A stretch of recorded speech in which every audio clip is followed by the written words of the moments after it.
Hello student, welcome to Excellent Education, chapter number 3, Science, class 9, Atoms and Molecules। तो इस video के अंदर हम डिस्कस करने वाले हैं मॉलिक्यूल को। ओके, मॉलिक्यूल ऑलरेडी हम पहले फर्स्ट वीडियो में डिस्कस कर चुके हैं। मॉलिक्यूल हम किसको बोलेंगे, तो ध्यान से देखो, group of atoms. Okay, group of atom. Atom का जो ग्रुप होता है, एटम जो केमिकली कंबाइंड होते हैं, ओके, उसको हम क्या बोलते हैं, मॉलिक्यूल बोलते हैं। क्या बोलते हैं, molecule, group of atoms. Okay, तो मॉलिक्यूल का डेफिनेशन शॉर्ट अगर कोई पूछे आपको कि मॉलिक्यूल क्या है, तो आप बोल सकते हो ग्रुप ऑफ एटम्स। अच्छा, ये ग्रुप ऑफ एटम्स, ओके, तो ध्यान से देखो, एच एच, तो इसको भी हम ग्रुप ऑफ एटम बोलेंगे, राइट। अच्छा, दोनों एक ही टाइप के एलिमेंट के बने हैं। बस यही हमें इस वीडियो के अंदर सीखना है कि जो ग्रुप होता है, एटम का जो ग्रुप होता है, वो एक ही टाइप के एलिमेंट से है या अलग अलग टाइप के एलिमेंट से है। तो ध्यान से देखो, ग्रुप ऑफ एटम के अंदर अब यहाँ पर पहला एग्जांपल देखो, दोनों हाइड्रोजन के एटम है, जिसको हम जनरली क्या बोलते हैं, H2।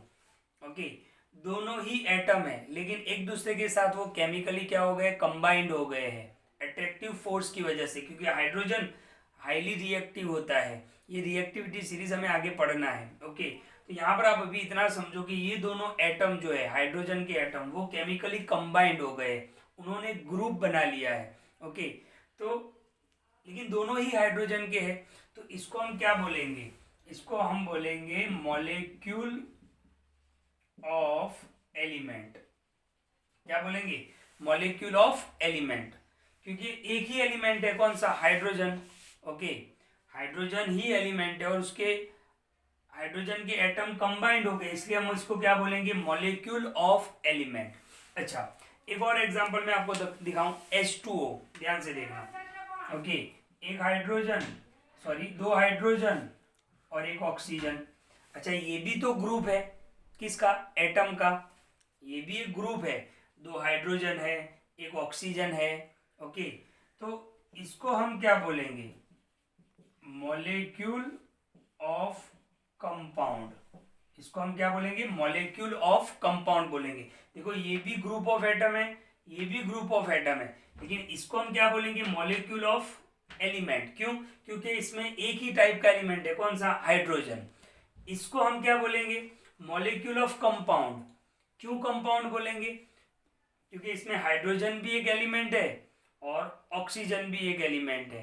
तो पहले इस चीज को आप समझ लो, बहुत सारे स्टूडेंट कंफ्यूज्ड होते हैं। ओके, तो ध्यान से देखो, मैं आपको अब समझा रहा हूं कि एक ही टाइप के एटम का ग्रुप हो, एक ही टाइप के एटम का ग्रुप हो, तो उसको हम बोलेंगे मॉलिक्यूल ऑफ एलिमेंट। क्या बोलेंगे, molecule of element. Same type of atoms, group के अंदर सेम टाइप ऑफ एटम्स होते हैं, तो उसको हम बोलेंगे मॉलिक्यूल ऑफ एलिमेंट। और ग्रुप के अंदर अलग अलग टाइप के एटम हो, आप देख सकते हो, दो हाइड्रोजन के एटम है, एक ऑक्सीजन का एटम है, तो इसको दोनों को मॉलिक्यूल तो बोलेंगे ही, लेकिन इसको बोलेंगे मॉलिक्यूल ऑफ एलिमेंट और इसको बोलेंगे मॉलिक्यूल ऑफ कंपाउंड। कंपाउंड मैंने समझाया था आपको, अलग अलग एलिमेंट जमा होते हैं तब कंपाउंड बनता है। तो बस इस चीज को आप समझ लो, आपका कंसेप्ट क्लियर हो जाएगा। ओके, तो दोनों ही मॉलिक्यूल तो है। मॉलिक्यूल किसको बोलते हैं हम, ग्रुप ऑफ एटम को। अब एक ही टाइप के एटम हो तो उसको हम बोलेंगे मॉलिक्यूल ऑफ एलिमेंट, और अलग अलग टाइप के एटम का ग्रुप हो उसको हम बोलेंगे मॉलिक्यूल ऑफ कंपाउंड। क्या बोलेंगे, मॉलिक्यूल ऑफ कंपाउंड। ये हम नेक्स्ट वीडियो के अंदर डिस्कस करेंगे, पहले इसको डिस्कस कर लेते हैं, राइट। तो ध्यान से देखो, तो मॉलिक्यूल का प्रॉपर डेफिनेशन आ रहा है, अ molecule is the smallest particle of an element. Molecule element का भी हो सकता है और कंपाउंड का भी हो सकता है। मैंने आपको बताया, दोनों ही हाइड्रोजन, ये भी एक ग्रुप है, दो का ग्रुप है। ओके, इसी तरीके से आप ले लो ओजोन। ओजोन के अंदर क्या होता है, मैं आपको बताऊं, देखो, ओजोन के अंदर O3, ओजोन का फॉर्मूला क्या है, O3, जो हमें अल्ट्रावायलेट रेस से बचाता है, हमने पढ़ा है। तो O3, तो अब देखो, तीनों ही एटम किसके, अच्छा इसको हम ग्रुप ऑफ एटम बोलेंगे, इसको मॉलिक्यूल जरूर बोलेंगे, लेकिन इसमें आप देखो तीनों एटम कौन से एलिमेंट के हैं, ऑक्सीजन के हैं, तो इसको हम क्या बोलेंगे, मॉलिक्यूल ऑफ एलिमेंट बोलेंगे, क्योंकि एक ही एलिमेंट के एटम कंबाइंड हुए तो उसको हम क्या बोलेंगे, मॉलिक्यूल ऑफ एलिमेंट। और अलग अलग एलिमेंट के एटम जब ग्रुप बनाते हैं तो उसको हम बोलते हैं मॉलिक्यूल ऑफ कंपाउंड। बस इस चीज को आप थोड़ा क्लियर कर लो। ओके, अब हम थोड़ा आगे देखते हैं, ध्यान से देखो। तो हम बात करेंगे मॉलिक्यूल ऑफ एलिमेंट की। पहले किसकी बात करेंगे, मॉलिक्यूल ऑफ एलिमेंट की। जैसे मैं आपको बताऊं एक और एग्जांपल, क्लोरीन Cl, ये क्या बना लेता है, Cl2 बना लेता है। ओके, अच्छा इसमें एक ही टाइप का एलिमेंट है, कौन सा, क्लोरीन, तो इसको हम क्या बोलेंगे, मॉलिक्यूल ऑफ एलिमेंट। तो मॉलिक्यूल ऑफ एलिमेंट में क्या होता है, बिल्कुल वीडियो को ध्यान से देखो, अब मैं पढ़ रहा हूं। Molecule of an element are constituted by same type of atoms. ध्यान से देखना, मॉलिक्यूल ऑफ एलिमेंट के अंदर क्या होता है, एक ही टाइप के एटम होते हैं, सेम टाइप ऑफ एटम होता है। Okay, the number of atoms constitute a molecule is known as atomicity. ध्यान से देखना, ये बहुत इंपॉर्टेंट डेफिनेशन है। एटोमिसिटी किसको बोलेंगे, तो number of atoms constituting a molecule, यानी देखो इसको हम क्या बोलेंगे, मॉलिक्यूल बोलेंगे। तो इसमें कितने एटम है, 2 एटम है, तो उसको हम इसकी एटोमिसिटी बोलेंगे, क्या बोलेंगे, नंबर ऑफ एटम्स। ओके, अब आप मुझे बताओ यहाँ पे 1 2 3 4 5 6 7 एंड 8, ये सल्फर, एक ही एलिमेंट है, कौन सा, सल्फर, लेकिन उसके एटम कितने हैं, 8। तो एटॉमिसिटी अगर पूछा जाए तो कितना होगा, 8 होगा। क्यों, एटॉमिसिटी क्या है, नंबर ऑफ एटम्स, कि भाई मॉलिक्यूल में कितने एटम है, वो उसका क्या बता रहा है आपको, एटॉमिसिटी बता रहा है। चलो इसका एटॉमिसिटी आप मुझे बताओ, ऑक्सीजन ऑक्सीजन ऑक्सीजन, एटॉमिसिटी का मतलब क्या होता है, number of atoms. Okay, present in molecule, molecule या मॉलिक्यूल के अंदर कितने एटम प्रेजेंट हैं उसको हम बोलेंगे एटॉमिसिटी। तो ये कितना है, 3 है, तो नंबर ऑफ एटम कितने हैं, 3, तो इसका एटॉमिसिटी कितना हुआ, 3 हुआ। इसका एटॉमिसिटी कितना होगा, 8 होगा। इसका एटॉमिसिटी कितना होगा, 2 होगा। ओके, अब आप ध्यान से देखो, एटॉमिसिटी तो आपको समझ में आ गया कि नंबर ऑफ एटम्स, एटॉमिसिटी मतलब number of atoms of a molecule, molecule के अंदर कितने एटम है वो उसका एटॉमिसिटी होता है। अच्छा, ये जो मॉलिक्यूल्स होते हैं वो मोनो एटॉमिक होते हैं, मोनो यानी सिंगल, जैसे हीलियम, हीलियम बहुत ही लो रिएक्टिव है, तो ये किसी के साथ केमिकली कंबाइंड नहीं होता है, यानी हीलियम का एक ही एटम, तो इसको हम क्या बोलेंगे, मोनो एटॉमिक, क्या बोलेंगे, मोनो एटॉमिक, एक ही है। ओके, डाई एटॉमिक यानी 2, जैसे हाइड्रोजन का एग्जांपल। ओके, दोनों हाइड्रोजन, 2 ही एटम है, तो इसको हम क्या बोलेंगे, diatomic, diatomic. Okay, triatomic किसको बोलेंगे, जिसमें 3 एटम हो, जिसमें 3 एटम केमिकली कंबाइंड हो। ओके, देखो हीलियम किसी के भी साथ केमिकली कंबाइंड नहीं होगा क्योंकि वो लो रिएक्टिव है, तो हीलियम का जो एक एटम है उसको हम क्या बोलेंगे, मोनो एटॉमिक। अच्छा, यहाँ पर हाइड्रोजन के 2 एटम है, केमिकली कंबाइंड है, 2 है, तो उसको हम क्या बोलेंगे, डाई एटॉमिक। ओजोन के अंदर देखो O3, तो ये 3 एटम केमिकली कंबाइंड है, तो इसको हम क्या बोलेंगे, ट्राई एटॉमिक, क्या बोलेंगे, ट्राई एटॉमिक। और चौथा है पॉली एटॉमिक, पॉली एटॉमिक यानी बहुत सारे, 1 2 3 तो है, तो वो तो नाम है, मोनो एटॉमिक तो सिंगल, डायटोमिक तो 2 एटम, ट्राइएटॉमिक तो 3 एटम, बहुत ज्यादा है, जैसे सल्फर के अंदर 8 है, सल्फर के 8 एटम केमिकली कंबाइंड होकर S8 बनाते हैं, तो उसको हम क्या बोलेंगे, 8 नंबर ऑफ एटम 8 है, वो इसका एटोमिसिटी हुआ, तो इसको पॉली एटोमिक यानी बहुत सारे एटम जुड़े हुए हैं। ओके, तो ये आपको याद रखना है, mono atomic, diatomic, triatomic and poly atomic. तो मॉलिक्यूल्स जो होते हैं वो मोनो, अच्छा बहुत सारे स्टूडेंट यहाँ पे कंफ्यूज होते हैं कि सर एक ही टाइप क्यों, नहीं, आप ध्यान से, हाइड्रोजन भी है, क्लोरीन भी है, तो यहाँ पे कितने एटम है, 2 एटम है, तो इसको भी हम डायटोमिक बोलेंगे, इसको हम क्या बोलेंगे, डायटोमिक बोलेंगे। क्लियर, ध्यान से देखो, तो इस तरीके से ऐसा नहीं कि एक ही टाइप के एलिमेंट होने चाहिए, देखो इसमें 2 एटम है तो उसको हम डायटोमिक बोलेंगे, कहीं 3 एटम हो, भले अलग अलग हो, जैसे हाइड्रोजन है, ओके, नाइट्रोजन है, ओके, ऑक्सीजन है, जो भी है। तो यहाँ पर 3 है, अलग अलग है एटम, उससे कोई फर्क नहीं पड़ता है, तो उसको हम क्या बोलेंगे, ट्राई एटॉमिक। इन शॉर्ट, अगर एक ही एटम हो तो मोनो एटॉमिक, 2 एटम हो चाहे वो सेम हो या अलग अलग हो उसको हम डायटोमिक बोलेंगे, 3 हो सेम हो या अलग अलग हो उसको हम क्या बोलेंगे, ट्राई एटॉमिक बोलेंगे। ओके, और पॉली एटॉमिक यानी बहुत सारे, 3 या 3 से ज़्यादा, यानी 4 एटम का ग्रुप, 5 एटम का ग्रुप, 6, 7, 8, तो उसको हम क्या बोलेंगे, पॉली एटॉमिक बोलेंगे। तो ये है मॉलिक्यूल ऑफ एलिमेंट्स। अब हम बात करेंगे मॉलिक्यूल ऑफ कंपाउंड की। किसकी बात करेंगे, मॉलिक्यूल ऑफ कंपाउंड की। ओके, तो पहले इसको बराबर समझे। अब यहाँ पर हम डिस्कस कर रहे हैं मॉलिक्यूल ऑफ कंपाउंड। ओके, हमने मॉलिक्यूल ऑफ एलिमेंट तो देख लिया। मॉलिक्यूल ऑफ एलिमेंट किसको बोलेंगे, कि ऐसा ग्रुप, ऐसा एटम का ग्रुप जिसमें एक ही टाइप के एलिमेंट हो।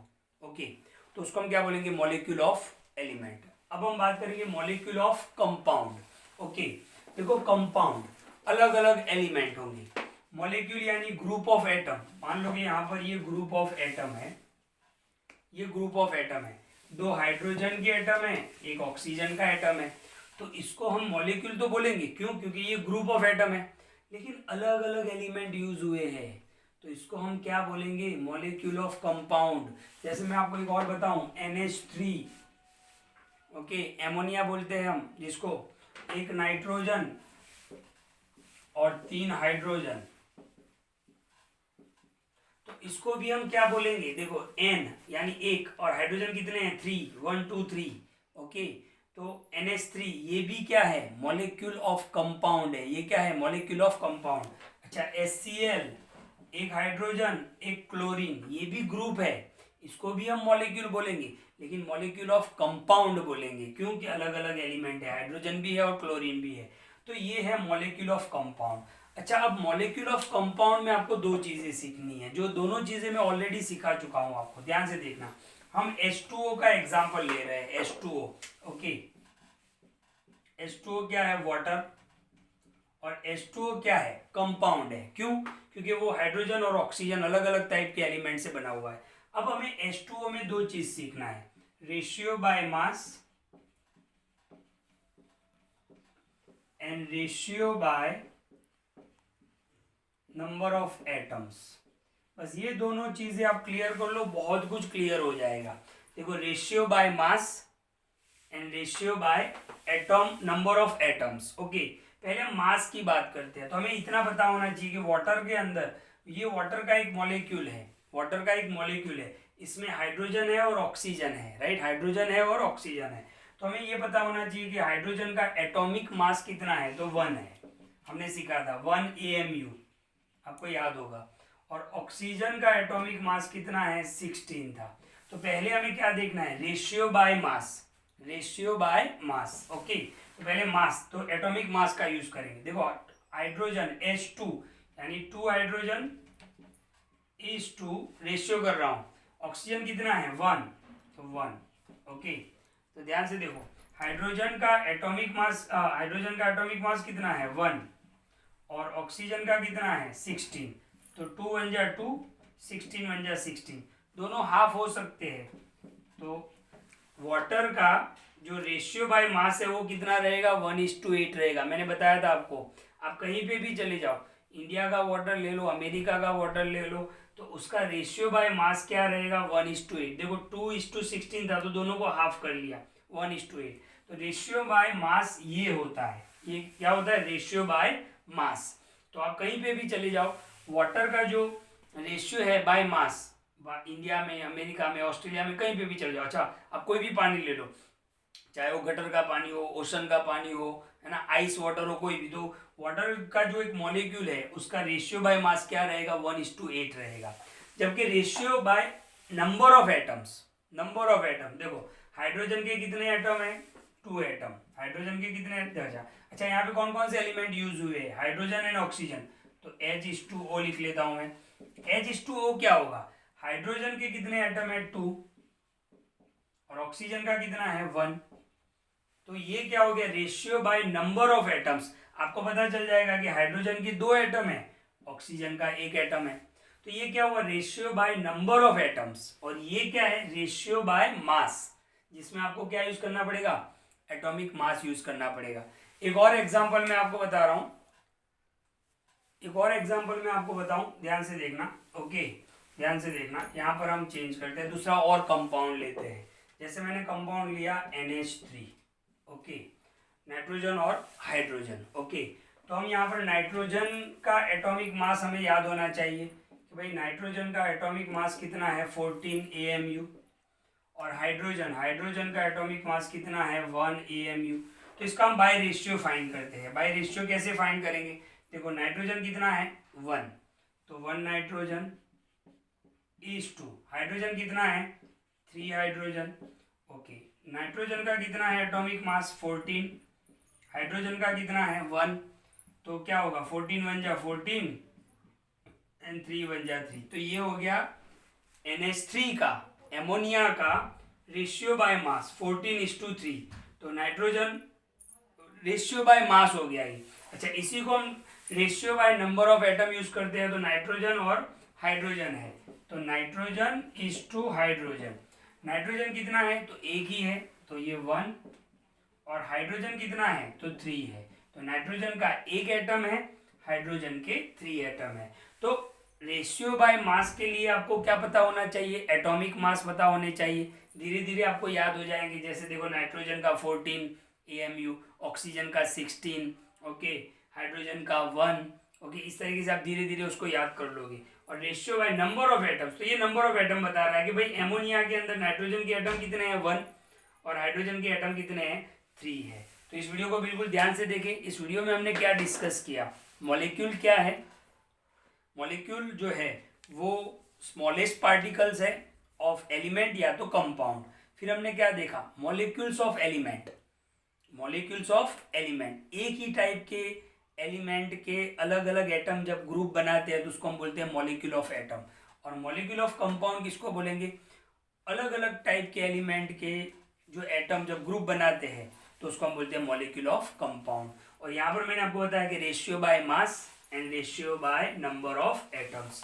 ओके, तो ये चीज़ आप ध्यान से देखो, वीडियो को बिल्कुल क्लियर करें, बहुत इंपॉर्टेंट वीडियो है, और हो सके तो 2-3 बार इसको देखें और समझने की कोशिश करें।